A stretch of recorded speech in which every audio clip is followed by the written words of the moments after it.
donc voilà di la sant di sant gars yi en remercie di sant ñëpp quoi yaa am gën a xam di nuyu étudiants yi gannaaw ba ma sant yàlla julli sa yénent bi di sant étudiants yi.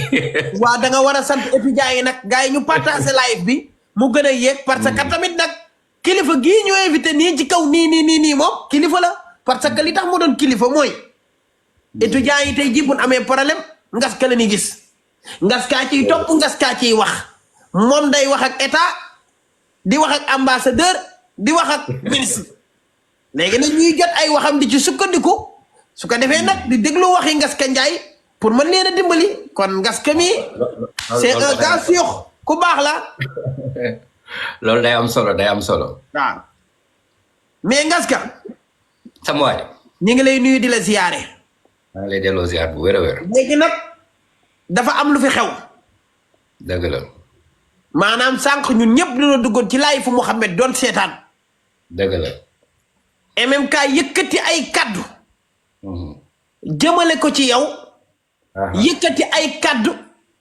jëmale ko ci Jibril dëgg la benn bi nee na seen ami dematul comme noonu parce que tamit moom du hypocrite maanaam yéen li ngeen di woote seen diggante yéen ak moom ah comme si kayo ba nga ko defee ne ko defal publication ci Sidi Diop bi wala dinaa fa indi Sidi Diop daf ne la non parce que moom du hypocrite parce que bu ko dugalee commentaire yi retour yi day ñëw ci moom waaw la mu wax lépp daal foog naa seetaan nga live bi te déglu nga ko dama lay bàyyi rek nga développé ma bañ laa dagg benn yoon dëgg la bon maa ngi lay remercier bu baax a baax ci opportunité bi encore une fois bon dama seetaan live bi man personnellement j'ai demandé à Mohamed pour ma yëg ci live bi et comme ni ko ñëpp déggee bi ñu ko laajee moom MMK pour ñu accepter ma yëg ci live bi dafa wax déedéet.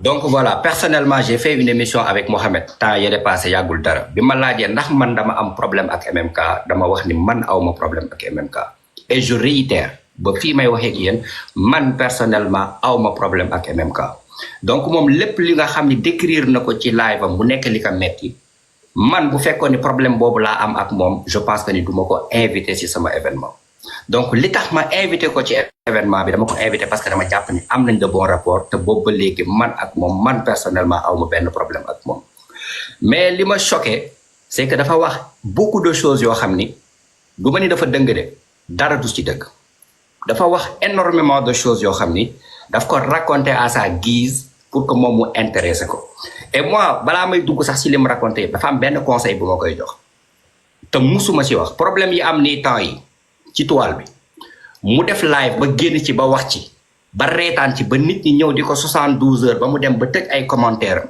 bu fekkee dafa bëgg a defaraat deram ci loolu moo tax mu dem def tey une émission avec Mohamed pour jéem a rétablir pour indi yoo xam ni depuis 10 mois la ci ginnaaw Zénith Sidi Diop bi donc loolu rek dafa njëkk a nekk loo xam ni hypocrisie fa la tàmbale premièrement mooy jël problème boo xam ni ça fait depuis Zénith Sidi Diop nga bàyyi ba nga ñëw def sa sortie si problème mu jàmbur ba ñu laax la ci ba nga génn ba jéggalu nga ni naa profitoo waale defaraale sama der pour man loolu naaysu rafetul et que góor yàlla du doxalee noonu deuxième chose et li ma daloon di wax depuis le début loolu laay wax ba fii nii man personnellement ku ci am problème ak ñoom récemment yéen a ngi dégg Bousso ak kii Bousso ak Jibril déggoo leen problème bi est-ce que da ngeen a gis ngas ka def benn vidéo wax te pourtant Jibril du sama xarit du tax Jibril génnul mu ni ngas ka yow doo sama xarit bëggoo ma parce que défendre ma damaa woo Jibril wax ko li ma ko war a wax woo maam Bousso wax ko li ma ko war a wax ne leen nag ay magum jëmm ngeen gérer leen seen problème te loolu mooy dëgg gis nga ñaari nit dafa toll foo xam ni boo ci duggee yow yaa ciy des et donc dama leen di réexpliquer waat le problème avec MMK am na affaire yoo xam ni wax na ko y a des parts de vérité déjà li ma koy njëkk a rectifier li mu wax ni man damaa xam Fatou Ndiaye si problème am ak bi mu amee problème ak Fatou waxul dëgg et je pense que Fatou du ma bàyyi ma fen parce que bu ma ko fenalee mën na xëy suba ne ma lépp lu ma la dénkoon delloo ma ko MMK ak Fatou bi ñuy xamante TikTok demoon nañ ba ñun ñëpp ñu xamante TikTok parce que dañ doon def ay live ensemble personnellement man si sama bopp avant kan bi di ñëw man maa jël sama téléphone woo Fatou Ndiaye ne ko dama la gis nga am benn potentiel boo xam ni man maa wax lii Fatou ne ko bu ma sañoon doo nekk di continuer di def live yoo xam ni amalu la benn impact est-ce que mën nga xalaat benn business boo xam ni war nga ko mën a teg boo xam ni di nga war a mën a liggéey te ndax loolu mooy wéy ci kanam ma ni ko live dafay jeex TikTok dafay jeex mais il faut que nga teg loo xam ni business la te yow t'es très commercial man maa wax loolu Fatou bi ma ko waxee mu ne ma Ngaska man de loolu moo nekkoon sama idée temps yooyu Fatou mu ngi doon jaay lèvre rose yéen a ngi may dégg temps yooyu Fatou mu ngi jaay lèvre rose yi Fatou ne ma man de dama bëgg a sax teg benn business ci lèvre rose yi mu ne ma Ngaska man de bu ma demee kaan ba ñëw damaa bëgg nga dimbali ma ci loolu ñu teg un business Fatou loolu moo ñu njëkk a lié ci affaire de liggéey ma ni ko amul benn problème heure boo paree man pare na te boobu man bi ma woowee Fatou dama ko woowoon ne ko man dama pare pour investir sama xaalis ci loolu ñu liggéey ci man ak moom yaa ngi may dégg bu baax. waaw maa ngi lay dégg waaw. léegi Fatou bi mu demee kaan ba si la problème yi moom ak MMK am. et maintenant sànq balaa may ñëw la posé nga benn question bu am importance mooy. est-ce que MMK mus na toog mu ne ma Fatou ngi nii sama gel la wala Fatou ngi nii. waaw loolu mooy waaw kay loolu. ma ni MMK musuma présenté Fatou ne ma Fatou am Ngaska ngi nii sama xarit la Ngaska Fatou ngi nii sama copine la musul am. léegi nag moom ful la bi muy woote est-ce que dafa manqué si ñun ba bu amee problème ñu am dara luñ ciy def kuñ la présenté wul. boobu man sekkuma ak Fatou sax lu may waxee ay waxu MMK. donc moo tax bi problème bi amee li mu wax dëgg la mooy moom laa woo moom MMK jox ko lu ma koy conseil parce que moom laa ko sekkal Fatou déggante nañ mais waxuñ lu jëm si histoire bi parce que sekkuñ woon lu may waxee ci vie privée parce que présenté wu ma ko MMK bi affaire bi éclatement bi amee noonu laa ko yëgee comme tout le monde et nag ful la bokk na si luñ la dugalul nga maandu si tëj ci sa gémmiñ donc bu fekkee ne loolu daf ko énervé lan moo tax défendre ma ko na ma wax lan moo tax ñu doon bokk benn lal di si fanaan man ak moom te musuma présenté te musuma yëgal. waaw kay loolu c'est très important parce que man tamit li ma jaaxaloon mooy dama bëggoon a xam maanaam yow naka nga def kon ba dugganteeg Fatou miinanteeg moom. te MMK moom musula présenté Fatou léegi yow problème yeeg Fatou noo koy xamee donc yi mën a dugg di. merci beaucoup donc te li ma dugalanteeg Fatou wax naa ko léegi dama koy répété waat li ma dugalanteeg Fatou man maa gis Fatou profilam sur TikTok ma gis ni Fatou dafa commercial man maa message Fatou TikTok ne ko jox ma sa numéro Fatou jox ma numéro ma woo ko téléphone WhatsApp ma ni ko Fatou damaa gis ni jigéen bu commercial nga mooy ku neex a jaay nga donc est-ce que doo jéem a xool business boo teg nga investir si pour liggéey moo gën toog di def live tout le temps mu ne ma Ngaska li nga wax nii kat lu ma bëgg la te boo ma si jàppalewee ma jël ma ni ko man Fatou man Ngaska pare naa pour jël sama xaalis dugal ko ju liggéey pour mu def Fatou beauty bi mu doon jaayee lèvre rose yi loolu moo def sama contact ak Fatou léegi comme que man loolu moo ma booleeg Fatou bu ma demee ba si digg bi géegi ni coow am na Fatou ak MMK léegi loolu lu si sama yoon léegi nag li ma mën a def foofu xam nga lan la Adamo woo MMK te MMK bi ma ko waxee xam nga lan laa ko wax yow ak Fatou sama yoon nekk si mais bu ma amee conseil bu ma lay jox xam nga lan la lépp looy lijjanti demal ngeen lijjanti ko si suuf bañ koo yóbbu si réseaux sociaux yi te je pense que ni conseil boobu laay continuer di joxe ku si am sa problème lijjanti ko si suuf te nga bàyyi réseaux sociaux yi ngeen di dem am njaay joxal jóg am njaay joxal jóg parce que amul importance bu fekkee da doon xaar pour ma génn def ay vidéo di défendre du ma génn di def ay vidéo di défendre parce que bañ koy nas di ko nocci fekkuma fa waaw loolu c'est très important waaw loolu te je répète benn affaire même peut-être Zénith bi ñu amee problème yooyu bi mu ne Fatou bi ma wooyee xam nga lu mu wax du ma bàyyi ma fenn peut-être mu ngi seetaan live bi daf ni ma Ngaska génnal ci problème ay MMK bul ci dugg problème yi bul ci wax parce que man ak moom la te mu ni ma àdduna dafa gudd tànk moo tax musuma see pippe moom donc ma leeralaalaatal ko bu fekkee dafa fàtte woon loolu moom dafa jàpp ni bi mu amee problème ak Fatou si laa xamanteeg Fatou waxul dëgg demeewul noonu xam naa Fatou bien avant man ak Fatou déggoo woon nañ ci ay projet yu mu bëggoon ñu liggéey si bien avant que muy am problème ak moom loolu leer na. waaw mais ba muy nekk ak MMK. présenté MMK présenté mais yow fexe nga ba xam Fatou. ci say déplacement bopp parce que ñun ñëpp TikTok la ñu nekk. waaw. ñun ñëpp TikTok la ñu nekk. te ñun ñëpp ay créateur Fatou dafa ñëw. voilà nga woo ko téléphone ne ko Fatou ñëw na. def naa ay vidéo ak moom ndax mën naa koo posté. non la foofu dafa am lu ko jiitu dañuy dem étape par étape mooy bi Fatou ñëwee Zénith. demal étape par étape. Fatou ñëw na Zénith. man Zénithu Fatou amul dara lu ma ci nëbb ba bi muy déposé visa maa ngi nekk di topp procédure. bi Fatou amee visa loolu avant sax loolu damay wax bi ma commencé liggéey ak Fatou dafa wax ni dama ko woo téléphone woowuma ko téléphone dañoo toog man moom Ali ak Jibril néegu Jibril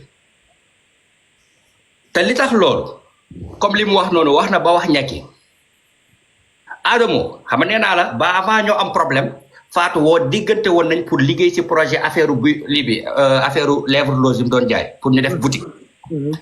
léegi bi mu demee Fatou ba war a teg projet boutique boobu ngeen di gis noonu Sénégal moom ak Bovan. Bovan dafa woo Fatou ne ko gis naa ni profil nga boo xam ne war nañoo mën a liggéey. léegi Fatou ne Bovan man de am naa sama frère bu nekk France Ngaska la tudd. moom moo ma proposé woon pour ñu liggéey man ak moom. donc yow boo ma ñëwee pour proposer ma pour ñu liggéey te loolu xaw ma ci dara il faut que nga déggoo ak moom. parce que entreprise xaw ma ci dara. am na ci droit wala amu ci droit. am na ci droit. Boobaan xam nga nan la def. Boobaan ne comme que affaire liggéey la te affaire boutique la te affaire xaalis bu bëri la damay jóge Allemagne ñëw ba biir France fekk si ma pour ñu toog ñu waxtaan man ak moom. Boobaan jóge Allemagne. ànd ak jabaram ñu ñëw fekk si ma sama biir kër. France ma toog. mu ni ma Ngaska Fatou moo ñu boole dama ko woowoon pour ñu liggéey si benn projet mais nee na ma moom yow yaa ko proposé woon pour ngeen liggéey bu yàgg léegi nag il faut que nag ñu waxtaan ma rek yow ñu xool luñ mën a def. loolu moo tombeel Fatou ak MMK am seen problème bi. waaw waaw léegi nag li ma def xam nga mooy lan. ma def Fatou xamante woon nañ avant. yaa ngi d'accord loolu problème amul woon. ba ñu naroon a liggéey léegi nag problème am na te boobu ñàkk yi dañ see bokk ay ñoom Bovan dañ see bokk. léegi bu ñu ma proposé pour ñu liggéey ensemble nag li gën a rafet mooy ma woo MMK waxtaan ci ak moom. waaw. MMK toog comme li mu doon wax noonu MMK toog. waaw ma toog Ali toog Jibril toog biir néegu Jibril. ma ni MMK. Bovan gisante naa ak moom ñëw na ba sama biir kër toog pour proposer ma ñu liggéey ak Fatou. ma ni ko loo ci xalaat mooy wax ji mu doon wax sànq mu ni ma Ngaska Fatou de nit ku baax la te man li tax ñu am problème ñàkk yi bokk nañ ci donc yow boo ko jegee dafay gën a dalal sama xel mot pour mot. yaa ngi may dégg bu baax. waaw mooy li mu doon wax naan moo la wax ne la nga jàppale ko ak yooyu. effectivement mu ni ma jàppale ko parce que boo liggéeyee ak moom dina gën a dalal sama xel te Fatou nit ku baax la donc te Fatou sa sœur la nañu ko jàppale mu ni ma man personnellement bis bu ma gisee loo xam ne war naa ko ci mën a def dinaa ko si jàppale. wax jooju rafetul. rafet na trop. ma ni ko MMK li nga wax rafet na te ma ni ko incha allah lépp lu ma ci mën man dinaa ko jàppale jàpp ci Fatou. boobu léegi nag liggéey boobu kan ak kan la du man Fatou ak Bovan. waaw yéen ñett la. première fois bu nit gisee man ak Bovan ñu taxaw. vidéo xam nga loolu kañ la. mooy si vidéo bi ñu defoon di def promotion événement Bass Thioung te loolu événement Bass Thioung bi mu doon def Italie. Espagne. ñu invité ma. Bovan ñu invité ko. ñuy def vidéo boobu laa njëkk a def vidéo ak moom bu nit ñi gis taxaw sur TikTok si sama compte te dañul ba léegi. loolu yàggul loolu septembre bii la. li ñuy wax Zénith la. donc bu waxee ni dama ñëw affiché wu ak ay noonam période boobu loolu waxul lu am parce que logique amut. yaa ngi dégg. léegi bi ma ñëwee commencé liggéey ak Fatou. Adamo da ngay sekk ak nit liggéey ba ngor dugg ci. waaw. butiku Fatbo boobu noonu même turu Fatbo tur bi boutique bi tudd turu Fatbo man maa ko joxe. yaa ko créé. maa ko créé. waaw loolu jaaxaloon na lépp ndax mënuñoo xalaat maanaam tur bi mu seq ko ak Bofan bitig bi. ñoom ñaar ñu seq ak Bofan ñu ne Mama Ketey finalisé mooy joxe xaalis bi ñu ne nii la tur bi demee ñu gis Fatbo. léegi Fatbo bi nag jaaxal ñu bëri. léegi faaw nga defal lu bëri ci bitig bi. dafa am gars yi dañuy wax des fois pour wax boutique bi local bi fi mu ne. maa ko choisir. nu mu tudd contrat bi. maa ko lire pour signer ko. turu Fatbo bi maa ko joxe. projet Fatbo bi maa ko bind. pour mu leer. dégg ngeen loolu. bu ñu paree te dama bëgg mu leer. Fatou ci projet boobu xam nga lu mu ma wax. Fatou daf ma woo mu ne ma Ngaska dama bëgg xaalisu Fatbo bu si dërëm tegu si sama loxo bi damaa bëgg lépp di jaar si sa loxo yow Ngaska nga may wax naan ma lii lañ ciy def ak lii nii la ñuy investir nii la ñuy ubbee ay boutique nii loolu la ma Fatou wax. Adamo loolu ku la jël alalam dénk la ko kooku jiwu la teraanga. ji na teraanga. te xam nga ni ba boobu man ak Fatou musuñ tegante bët. man gor laa ma toog ma ni man kii Fatou musuñoo tegante bët mu wóoloo ma jël projet lëmbam teg ko ci sama loxo bi ba pare woo ma téléphone dama ngas ka dénk naa la lépp bugguma 1 franc bu tegu ci sama loxo yow laa bëgg nga may investiral ci boutique bi ñuy évoluer ba ñuy pare waxuma la sax boutique bi de article ya fa nekk sax man maa ko choisir fa muy jóge si bitim réew ba ñëw si biir fan. kon yow boutique bi def nga ci lu bëri. chaque jour si laa doon ne. mais boutique bi nag mën nañoo xam yan problème la am nag après Ngaska faaw nga ñëwul ñu foofu. boutique bi loolu lépp dinañ si ñëw boutique bi amul benn problème. waaw gars yi wax nañ ci lu bëri amul benn problème.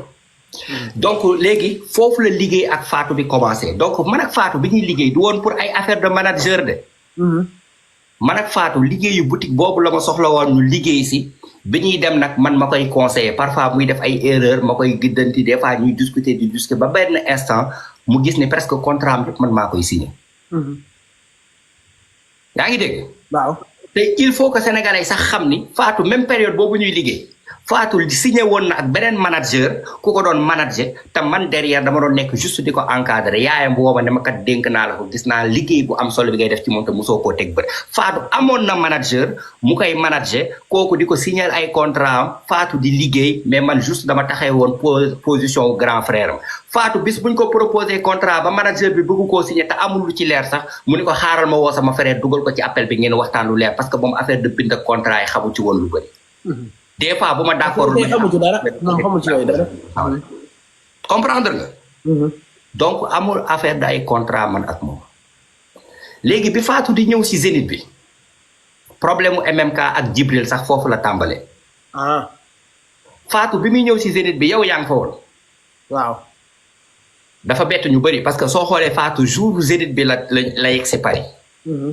te dafa ñëw wàcc aéroport jubal biir saalu Zénith bi ak valise yi bi ñuy génn saalu Zénith bi sax si lañ daje ak yow. dëgg la loolu kay c'est logique. yaa ngi dégg. dëgg la de. léegi tombeel jour boobu MMK tamit comme que xam na ni Fatou mu ngi fi moom tamit mu defoon vidéo TikTok daal ni maa ngi dem Paris direction Paris te ñëwul woon Paris mais daf ko defoon affaire yi créé engouement Fatou ak MMK dinañ tase Paris. est-ce que loolu man mën naa see wax sama yoon nekku ci. mukk. léegi jib bi gars yi attaqué compte MMK yi dafa dem mu tëj compte am yi commentaire yi comme ni muy def. Jibril da doon tooñ. Jibril moo def vidéo ne ko di ko kaañ di reetaan man mi vidéo boobu musuma koo teg bët xam nga wax na ni moo ma woo MMK moo ma woo Jibril musu koo teg bët. musuma koo teg bët autant pour moi Jibril def vidéo bi di tooñ mu naan MMK comme que yaa xam bu coow bi ubbil sa commentaire yi affaire yi neex. yaa ngi dégg. man gisuma vidéo bi MMK moo ma woo. ne ma booy Jibril vidéo bi mu def d'accord ma ci affaire yooyu noonu parce que vidéo bi daf may gën a créer ay problème vidéo bi c'est pour me mettre dans la sauce nii la ma ko waxee. directement bi mu ma ko waxee wax ma li Jibril def ci vidéo bi dama ne ko loolu d'accord ma si te dinaa woo Jibril dal ci kaw. ma woo Jibril di ko attaqué Jibril ne ma booy xaaral ma yónnee la vidéo bi. Ali mu ngi fa kër Ali laa doon dem jour boobu ñu ngi woon kër Ali na ma non vidéo bi man gis naa ko vraiment dara nekku si da doon tooñ.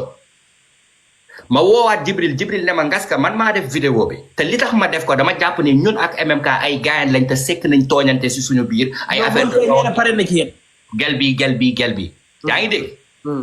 ma woowaat MMK wax ko léegi nag Jibril fa la mere parce que Jibril mu ni lan moo tax moom mu def vidéo di tooñ MMK en tant que frère am MMK woowu ko directement wax ko li ko metti mu woo ma man wax ma man li ko metti moom dafa jàpp ni sekk na ak MMK loo xam ne même bu juumee MMK war na ko mën a woo ne ko lii neexuma ak lii.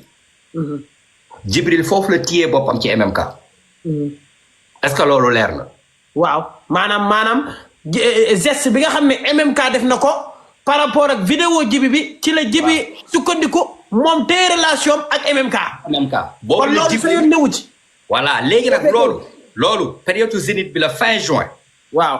loolu moo tax sax ba bi anniversaire MMK ñëwee août Jibril souhaité wu ko joyeux anniversaire man personnellement damaa woo Jibril sama xarit la duma ko fete ma ni ko non li nga def naayisul même lu mënti am waxtaan leen ci seen biir te da nga war a souhaité MMK joyeux anniversaire parce que MMK ak Ali ñoo bokk même date joyeux anniversaire même date anniversaire Jibril souhaité MMK fii Ali bàyyi MMK ma ni ko loolu rafetul te pourtant ñooy ànd léegi rek ñu ngi doon déggoo. gars yi tapoté leen écran bi pour live bi mën a am potentiel.